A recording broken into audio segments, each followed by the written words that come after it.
বিটিআৰৰ উন্নয়নৰ যি সঁচা ছবি, সেই সঁচা ছবি আজি দা নিউজ প্লাছৰ দৰ্শকসকলক দেখুৱাম। স্বাধীনতা লাভ কৰা ৭৭ বছৰ হ'ল, কিন্তু এই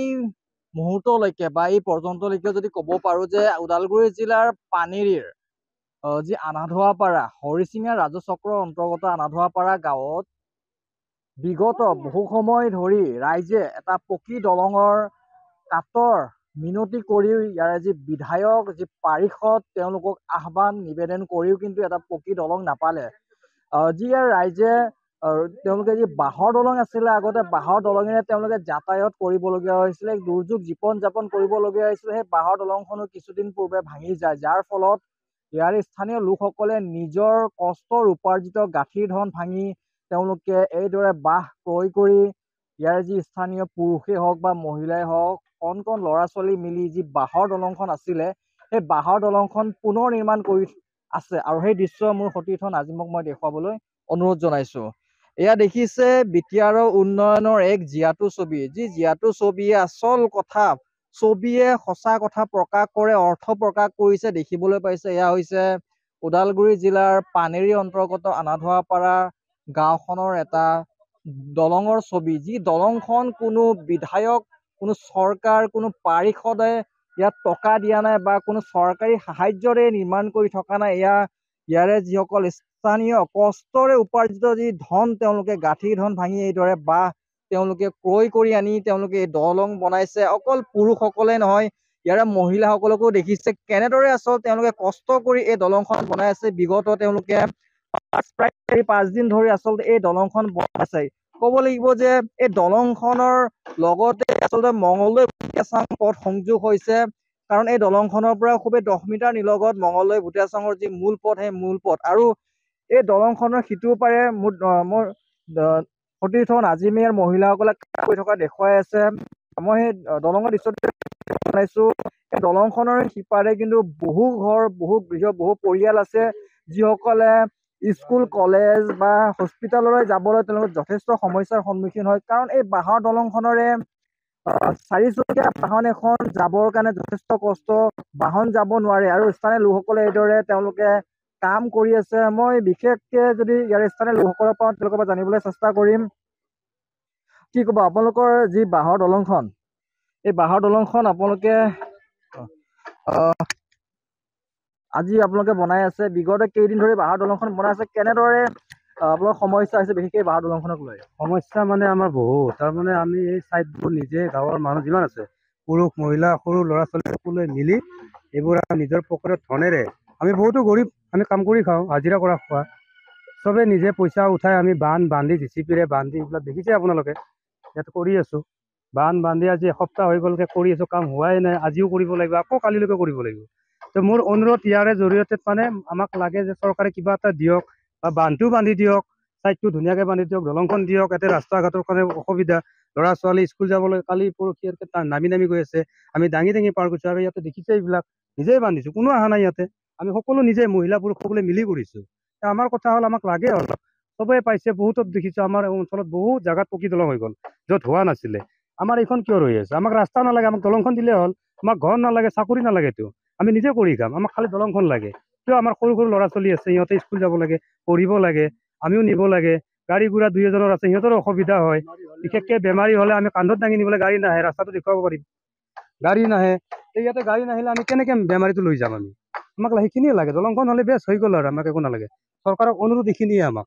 আপোনালোকৰ এই দলংখনৰ সিটো পাৰে কিমানটা পৰিয়াল আছে আৰু কিমানটা পৰিয়ালে দৈনিক অহা যোৱা কৰি থাকে? এই দলংখনৰ ওপৰত অহা যোৱা কৰে দৈনিক? পৰিয়ালৰ মোটামুটি আমাৰ ইয়াতে 75-80 হৈ যাব, মানে গোটেই ধৰা নাই আৰু সন্মুখৰখিনি ধৰিছোঁ, গোটেই ধৰিলে বহুত হ'ব। আমাৰ সন্মুখৰখিনি 70+ হৈ যাব মানুহ ঘৰ। সকলোৱে আহে, ভোট লাগে, আমিতো ভোট দি আছোঁ, কিন্তু আমাৰ ভোটৰ পৰিমাণ এইয়া নিজে কৰি আছোঁ। বিটিআৰ এইখিনি আমাৰ এই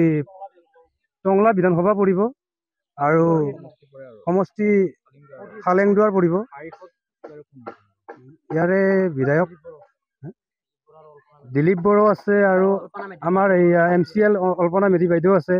তেওঁলোকে আহি দেখিছে আগতে, তেওঁলোকে ইলেকশ্যনৰ আগত কৈছিলে আহি দিয়া নাই। তাৰে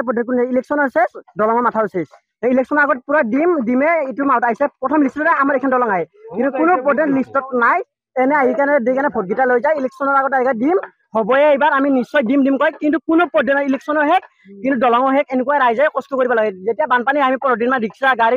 ল'ৰা ছোৱালী কোনো পৰ্যায়ত যাব নোৱাৰে আমি আজি 10-15 দিন হ'ল ৰিক্সা নিব পৰা নাই আমি অকল কোনো মা বাবা নাই আমি এনেকুৱা কৰি একেলগে কৰিব লাগে কোনো কাৰোবাৰ দেউতা নাই কাৰোবাৰ সি একলা ৰিক্সা চলাই খাইছে সিও যাব পৰা নাই আজি আমাৰ লগত ৰাইজৰ লগত বাধ্যত পৰি সিও অকলে কৰিব লগা হৈছে সি অকলেতো কৰিব নোৱাৰে নহয় আজি 10-15 দিন নোৱাৰে নহয় বনাওঁতে বৰ্তমানলৈকে আপুনি কিমান টকা পইচা খৰচ আমাৰ বৰ্তমান কালিৰ পৰা আমি মাথাকেইটা বান্ধিছো দলং আছিল বহুত দূৰলৈকে বাঁহেতে বাঁহ মোটামুটি আমি একজন 70-80 টকা কিনিব লগা হৈছে মোটামুটি কালি দিনটোত আমাৰ 8-9 হাজাৰ টকা গৈছে ডিচিপি মিলে কেনে বা কামলা চামলা ধৰি 20-25 হাজাৰ টকা হ'ব কিন্তু আমি কামলাটো বাদ দিছো আমি ৰাইজে কষ্ট কৰিম বাৰু কিন্তু যদি দলংখন এতিয়া চেপিলে আমাৰ বহুত ভাল হয় কিন্তু আমি বাঁহতে মোটামুটি 8-9 হাজাৰ টকা গৈছে দলংখন সম্পূৰ্ণ হ'বৰ কাৰণে কিমান টকাৰ প্ৰয়োজন এইটো ইমান বাঁহৰ দলংখন যদি আমি মেক্সিমাম হাজিৰা পৰ্যন্ত ধৰো 1-25-30 হাজাৰ টকা লাগে মোটামুটি দীঘা আছিলে 20-25 ফুট আজি চিপাই কাৰণে আমি মোটামুটি 15 মান কৰি থৈ দিছো কালি ডিচিপি লগাই আমি 10 যদি হঠাৎ মই ডাউন প্লাছৰ দৰ্শকলৈকে এই মুহূৰ্তত কওঁ যদি হঠাৎ এই দলংটোৰ সিপাৰ যি 80-90 ঘৰ মানুহ আছে হঠাৎ যদি কাৰোবাৰ স্বাস্থ্যজনিত কাৰণত যদি হস্পিটেললৈ যাবলগীয়া হয় এখন এম্বুলেন্স সোমোৱাৰ ৰাস্তা নাই আৰু ইয়াৰ বিকল্প ৰাস্তাও নাই কিন্তু এটাই ৰাস্তা আৰু এই এটাই ৰাস্তাই সিটো পাৰত যদি কোনোবাই স্বাস্থ্যজনিত কাৰণত যদি জৰুৰীকালীন অৱস্থাত হস্পিটেললৈ যাবলগীয়া কোনো ধৰণৰ তেওঁলোকৰ সুবিধা নাই এই ক্ষেত্ৰত কি ক'বা এই সুবিধা কিবা নাই এটা আমাৰ এম্বুলেন্স যাবৰ ৰাস্তা মানে চাইটা জুবাই ৰাস্তা এম্বুলেন্সটো বাদে দিয়ক কিন্তু ঘৰ বাৰীটো নালাগে বাৰু যেখান দিছে সেইখান হ'ব কিন্তু আমাক ৰাস্তাটো লাগে ৰাস্তাটো আৰু দলংখন লাগে দলংটো বনাই দিয়াৰ পিছত ৰাস্তাটো যদি দিয়ে আপোনালোকৰ সেইটো নিশ্চয় আমি ভাল পাম কিন্তু আমাৰ বিশেষকৈ আমাক এতিয়া দলংটো লাগে দলংটো আমাৰ ৰাইজে খুবেই শুভেচ্ছা জনালো ৰাইজে বহুত ভাল পাব এইটো কাৰণে আমি অনুৰোধ জনালো আৰু কিন্তু দলংটো বিশেষকৈ আমাক লাগে নিশ্চয় ক'ব লাগিব এই দলংখন বিগত কেইবাদিন ধৰি তেওঁলোকে কষ্ট কৰি দলংখন বনাই আছে আৰু মই সেই দৃশ্য পুনৰ আকৌ দেখুৱাবলৈ মোৰ সতীৰ্থ নাজিমক অনুৰোধ জনাইছো এতিয়ালৈকে বৰ্তমান 20,000 পৰা 25,000 টকা খৰচ কৰিলে তেওঁলোকে কাৰণ জেচিবিৰে খান্দিছে জেচিবিৰে খান্দি তেওঁলোকে যি দুই পাৰ আছিল দুই পাৰ তেওঁলোকে মাটি শিল বালি তেওঁলোকে ফিল আপ কৰিছে আৰু এতিয়ালৈকে 20-25 টকা খৰচ কৰিছে নিশ্চয়কৈ তেওঁলোকে গাঁঠিৰ ধন ভাঙি এইদৰে দলংখন নিৰ্মাণ কৰি আছে আৰু সেই দৃশ্য মোৰ সতীৰ্থ দেখুৱাইছে কাৰণ দুগৰাকী পাৰিষদ এগৰাকী মহিত পাৰিষদ অৰ্পণা মেধি আনগৰাকী পাৰিষদ হ'ল দিলীপ বড়ো খালিংগড় সমষ্টিত তেওঁ যিহেতু পাৰিষদ দিলীপ কুমাৰ বড়ো তেখেতৰ দুগৰাকী পাৰিষদক কিন্তু স্থানীয় লোকসকলে তেওঁলোকে কোৱা অনুসৰি তেওঁলোকে আহ্বান জনাইছিলে নিবেদনো কৰিছিলে এই দলংখন চৰকাৰীভাৱে নিৰ্মাণ কৰি দিয়াৰ কাৰণে স্থায়ীভাৱে নিৰ্মাণ কৰি দিয়াৰ কাৰণে কিন্তু কোনো ধৰণৰ নিৰ্মাণ কাৰ্য সম্পাদন নকৰিলে বৰঞ্চ ইয়াৰে স্থানীয় লোকসকলে ভোট দিয়ে এগৰাকী নাগৰিক হিচাপে তেওঁলোকে যিখিনি সুবিধা পাব লাগিছিলে সেইখিনি সুবিধাৰ পৰা তেওঁলোকে বঞ্চিত হ'ল আৰু সেয়ে উপায় নাপায় তেওঁলোকে এইদৰে দেখিছে কান্ধত চাইকেল লৈ এইদৰে পাৰ হ'বলগীয়া হৈছে এগৰাকী লোক আৰু এটা দৃশ্য দেখুৱাইছো যে মহিলাসকলে এইদৰে পানীত তেওঁলোকে পাৰ হ'বলৈ যথেষ্ট কষ্ট কৰিছে মহিলাসকল আছে মহিলাসকলৰ পৰা মই জানিম কাৰণ দা নিউজ প্লাছৰ দৰ্শকসকলক আজি দেখুৱাম বিটিআৰৰ সঁচা উন্নয়ন মহিলাসকলে কাম কৰি আছে বাইদেউ মই আপোনাৰ পৰা জানিব বিচাৰিছো অলপ আগুৱাই আহিব আপোনালোকৰ যিটো কাম কৰি আছে সকলোৱে মিলি দলংখন বনাই আছে কি আহ্বান জনাব চৰকাৰৰ বা কেনেদৰে আপোনাৰ সমস্যা হৈছে চৰকাৰৰ আমি দলংখন দিলে ভাল হয় আৰু আমাৰ বহুত দিনৰ পৰা আমি কষ্ট কৰি আছো আৰু ল'ৰা ছোৱালীও আমাৰ অহা অসুবিধা গাঁৱৰ মানুহবিলাকৰো আমাৰ অসুবিধা গোটেই মহিলাই যে লগ লাগি আমি কৰিছো আৰু MCL দিম বুলিও কয় দলংখন আহা বুলি কয় কিন্তু নাহে সেইটোৰ কাৰণে আমাৰ দলংখন দিলে ভাল হয় আৰু নিশ্চয়কৈ ক'ব লাগিব বিটিআৰৰ এগৰাকী তেওঁ মুখ্য কাৰ্যবাহী সদস্য প্ৰমোদ বড়ো আৰু প্ৰমোদ বড়ো ডাঙৰীয়া ৰাইজৰ এটাই আহ্বান জনাইছে দলংখন তেওঁলোকে বনাই দিব লাগে মোৰ সতীৰ্থ নাজিবে দেখুৱাই আছিলে দলংখন নিউজ প্লাছৰ দৰ্শকলে দেখিছিলে কেনেদৰে তেওঁলোকে কষ্ট কৰি দলংখন বনাই আছে বিগত কেইবাদিন ধৰি তেওঁলোকে নিজৰ কাম সকলো বাদ দি দিন হাজিৰা কৰা লোকসকল সকলো কাম কাজ বাদ দি দলংখন নিৰ্মাণ কৰি আছে আৰু আমাৰো দা নিউজ প্লাছৰ ফালৰ পৰা চৰকাৰলৈ আহ্বান বিশেষকৈ বিটিআৰ চৰকাৰলৈ আহ্বান যে এই বিশেষকৈ ওদালগুৰি জিলাৰ পানেৰী অন্তৰ্গত যি আনাধৰাপাৰা সেই আনাধৰাপাৰাৰ দলঙৰ সিটো পাৰে থকা যি 80-90 ঘৰ লোক যিসকলে ভোটদান কৰে ভোট কৰে তেওঁলোকে ভাৰতীয় এগৰাকী নাগৰিক তেওঁলোকে যি অধিকাৰ পাব লাগিছিলে সেই অধিকাৰ প্ৰদান কৰক দলংখন বিশেষকৈ নিৰ্মাণ কৰক যাতায়াতৰ যি সুব্যৱস্থা কৰক আৰু তেওঁলোকৰ যি সমস্যা সমাধান কৰক অকল ভোটৰ আগদিনা আহি ভোট ভিক্ষা খুজিলে নহ'ব ভোটৰ সময়ত তেওঁলোকে যি প্ৰতিশ্ৰুতি প্ৰদান কৰে সেই প্ৰতিশ্ৰুতিও তেওঁলোকে সফলভাৱে ৰূপায়ণ কৰক নিশ্চয়কৈ তেতিয়াহে সেই বিধায়ক হওক পাৰিষদ হওক এই সকলোকে মৰম কৰিব আগন্তুক নিৰ্বাচনতো তেওঁলোকে নিৰ্বাচিত কৰি পঠিয়াব যদিহে তেওঁলোকৰ কষ্ট তেওঁলোকৰ তেওঁলোকে যি অনুৰোধ কৰিছে দলংখন যে নিৰ্মাণ নকৰে নিশ্চয়কৈ আহি থকা যি বিটিআৰৰ পাৰিষদ নিৰ্বাচন সেই নিৰ্বাচন এই সকলো লোকে কিন্তু যথেষ্ট তেওঁলোকে সেই ফলাফল দেখুৱাব প্ৰকৃতাৰ্থত এই দলংখনৰ কাৰণে তেওঁলোকে কিমান ধৰণৰ সমস্যা হৈছে যিকোনো খবৰৰ বাবে যোগাযোগ কৰক